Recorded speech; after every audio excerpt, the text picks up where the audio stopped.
Howard Dully. I'm a bus driver. I'm a husband, a father, and a grandfather. I'm into doo-wop music, travel, and photography.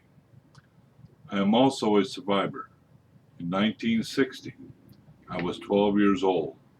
I was given a transorbital or ice pick lobotomy. My stepmother arranged it. My father agreed to it. Dr. Walter Freeman, the father of the American lobotomy, told me he was going to do some tests. It took 10 minutes and cost $200.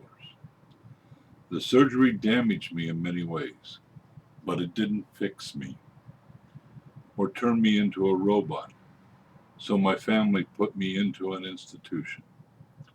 I spent the next 4 decades in and out of insane asylums, jails, and halfway houses. I was homeless, alcoholic, and drug addicted. I was lost. I knew I wasn't crazy, but I knew something was wrong with me. Was it the lobotomy? Was it something else? I hadn't been a bad kid. I had never hurt anyone. Or had I? Was there something I had done and forgotten? Something so horrible that I deserved a lobotomy? I asked myself that question for more than 40 years. I thought about my lobotomy all the time, but I never talked about it. It was my terrible secret. What had been so wrong with me? In 1998, when I was 50, things changed. I had suffered a heart attack. I had married a woman I really loved.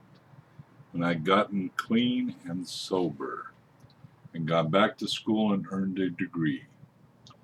People who met me didn't know I had a lobotomy or spent 10 years in mental hospitals. They met a big man. I'm 6'7" and 330 pounds, with a big mustache and a big laugh, whose job was driving special education kids to school on a yellow school bus. They didn't see the man who was tormented by his shadowy past. Then Dr. Freeman died. My stepmother died. My dad and I had never talked about the past, and now he was in poor health, too. I was afraid all of the people who really knew what happened to me would soon be gone. So I decided to try to find out what had been done to me. I sat down in front of my computer, logged onto the internet, and typed in the words, Dr. Walter Freeman. So began a journey that 4 years later brought me to Washington, D.C. I had met a pair of radio producers who were doing a program on lobotomy for NPR.